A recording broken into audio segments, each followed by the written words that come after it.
I've been running my online arbitrage business from overseas now for around 3 months. And so there's a few things that I started to understand when it comes to what you need to do to either, if you want to live the laptop lifestyle and run your business from overseas while traveling, or just if you are living overseas and you want to make this business successful.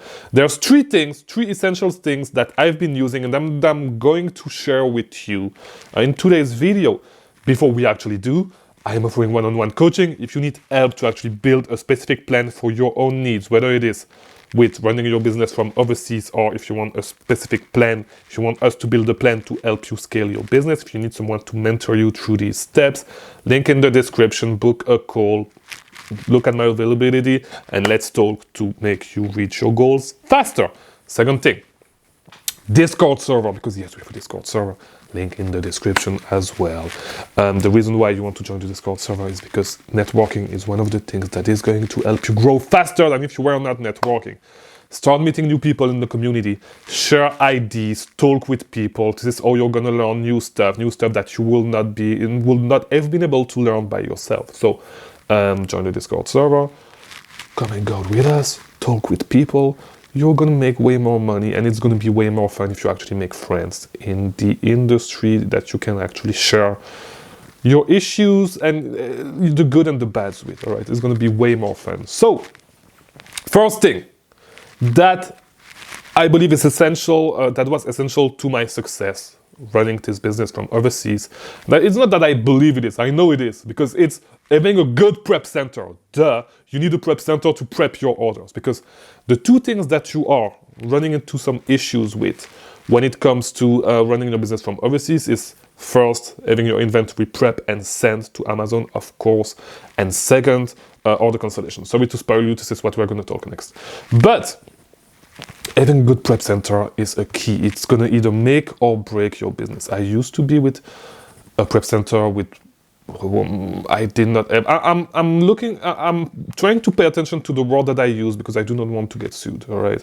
A prep center with which I did not necessarily have a great experience. I'm sure that they had great experience with a ton of other clients. It did not work with me, all right? So for multiple reasons, which may be myself, who knows? Maybe I'm a bad customer. If you want the whole story, watch the video on my whole prep center. You're going to find it on my channel. I released it a couple of weeks ago. But yeah, a good prep center is going to either make or break your business. So if you want to find a prep center, best way to do it, if you have some friends, to join the Discord servers, you can make some friends. If you have some friends in the industry, just ask them for recommendation. Most of them will help you. If they do not want to help you, they are bad friends, all right? They are not your friends. Make some friends. And do not just go and ask people, hey, can I know what your prep center is? No, make connection, make meaningful connection and ask for recommendation after that. Try to bring something to the table, all right? Do not always try to take stuff from the table. Bring some stuff to the table. People are going to be nice with you. So yeah, prep center. If you do not have any friends, just go on Google, look for prep center. I believe that on Clear the Shelf, they have I don't know if it's Clear the Shelf, their website, or another website. They have a list of prep center, but just look on Google for prep centers. Look, there's a website that has a list of prep centers. This is where I found all my prep centers. So yeah, you're gonna need to try a few. Maybe you'll be lucky and your first one is gonna be good. Maybe not. So if you notice that your prep center sucks, just make the switch as soon as possible.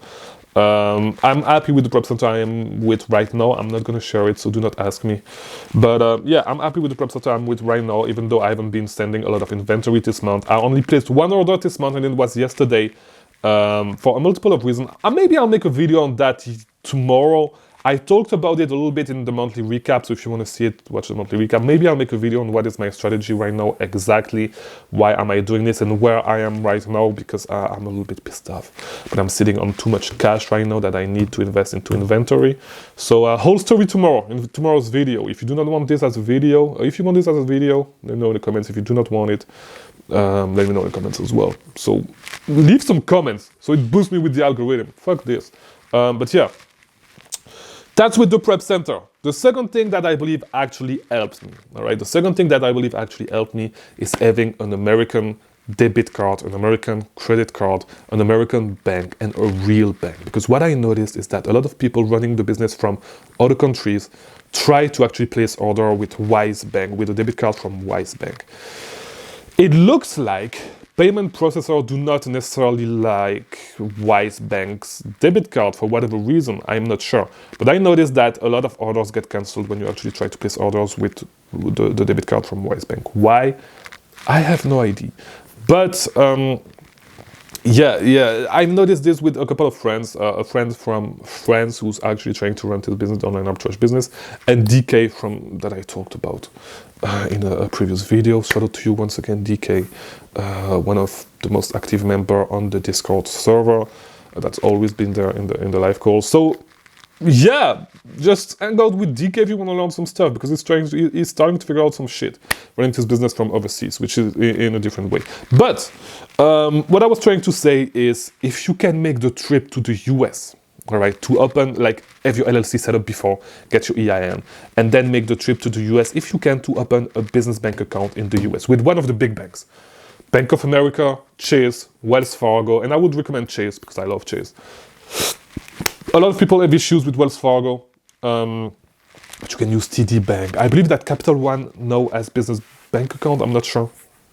But yeah, use one of those, and it may actually be easy with Capital One to actually get a secured credit card, even if you do not have credit in the US, so it can help you actually start build credit. But yeah, try to make the trip to the US. Open a US bank account, get a US credit card if you can. Probably you will not be able to, but like at least get a US debit card. And so it's going to be way easier for you to place orders, because just think about it, all right? If and this is going to like translate into a third point directly, but let's just think about it. Let's say you are in Azerbaijan, all right? Let's say you are in Azerbaijan and you are using a UK debit card to place order in the US and to place like a $900 order, all right? It looks suspicious as fuck, all right? I'm sorry to say it like this. It's a huge red flag.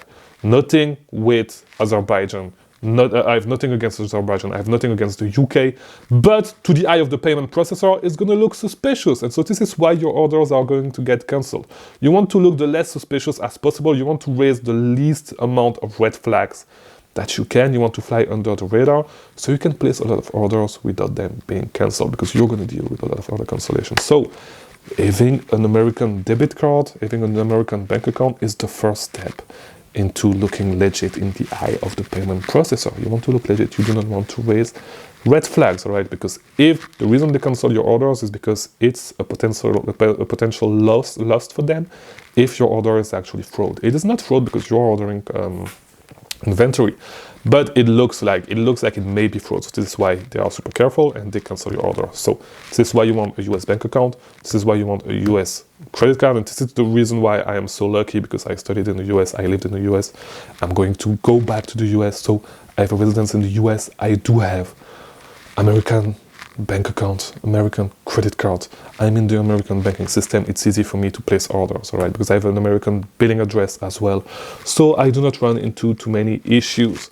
But if you cannot be present in the United States to place your orders, you can fake it. And this is the third thing. You need to get a VPN, all right? Get a VPN so you can have an IP address in the US. Get a paid VPN, because the free ones are most of the time abused by scammers, stuff like that. Get a paid VPN, so you can fake it. You can make your IP look like you were in the US. Not only to place orders, because it's going to help you avoid all the cancellations, but also because some websites will not allow you to view some websites from certain countries. For example, right there, I am in Europe right now, all right? So if I go to footlocker.com, it's probably going to redirect me to the European website, all right? To the websites for the country I am in right now for Footlocker. If I log into the VPN, I can use a server in the US and log into the website as if I were in the US, all right? Some website will not let you place orders at all For example, raise.com, you can only use raise.com if you are in the US to get gift cards. Even with a VPN, they will not let you do it, except if you actually have a VPN that is super clean, that does not look like a VPN. But yeah, raise.com is not going to let you. This is the reason why you want a VPN, to be able to access website and to make your orders look less suspicious. So, to recapitulate, and I do not even know if you say that in English, I'm sorry. You want a good prep center. You want a VPN, and you want US. Best case scenario, you want a US debit card, credit card, billing address, and if you cannot do it, at least try to use PayPal. But even with PayPal, it could cancel. But yeah, the only thing, the main thing that you want to do is make sure that your orders do not look like fraud. That's pretty much it. And you'll be fine. If not, you will deal with a lot of order cancellation. Best way to do it, US bank account and a VPN, a good VPN, all right? So that's it for today's video. If you want to keep learning about selling on Amazon, watch these other videos. My name is Chris Mangunza. I release a new video about selling on Amazon, about online arbitrage, and about shit that I like every single day. About shit that I like. I do not talk about dumb shit. I mostly talk about business. A little bit about philosophy sometimes. But yeah, I'll see you guys tomorrow. Thank you for watching. And new video every single day at 9 p.m. Eastern Time, 6 p.m. Pacific Time.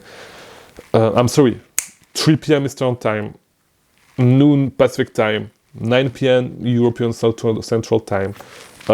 Just figure out what it is if you are not in one of those time zones, because I'm not gonna enumerate every single time zone in the world, just for your beautiful eyes. So yeah, I'll see you tomorrow. Thanks for watching.